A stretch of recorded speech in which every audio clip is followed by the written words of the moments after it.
Welcome back to Tailpipe Tuesday. This is part 2. I got my rotten, rusted, noisy, leaky exhaust out of the car, and just not really many tips. I have one tip I can give you, but this was fortunate enough to kind of rust itself apart, so it didn't come apart too bad. Most of the time they're real pain in the bucket to get apart.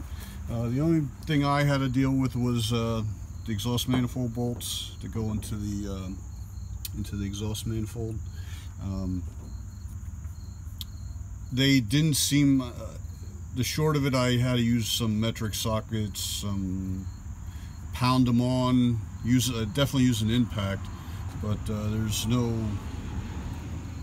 great advice I can give you. Just pound the socket on, a lot of WD-40, just pray that it comes off easier.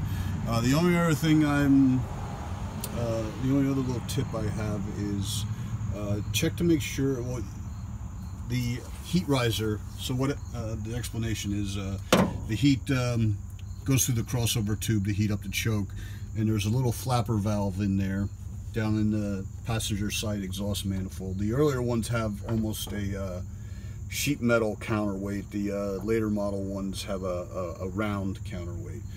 But what that does is when you're idling, the spring tension on it is enough to keep the flap closed, so it helps heat up your choke quicker, helps your car warm up faster, and then when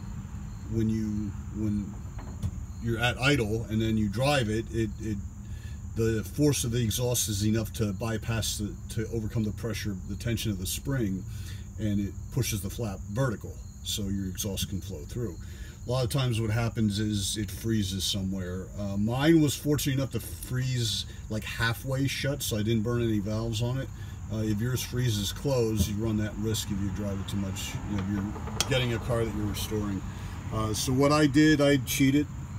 Eventually I'm going to pull the manifold off and fix it and do it right, but I just kind of got a screwdriver up there and bent the flap a little bit to make sure the exhaust flows. I'd rather have it flow freely and take longer to warm up than to be warm up quick and burn valves.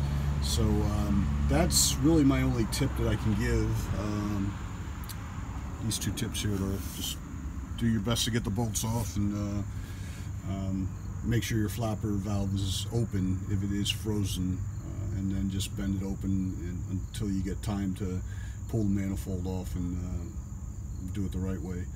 So that's part 2, and the rest is bolt up. You know, I showed my nice fresh exhausts, all fresh clamps, bolts, everything goes together.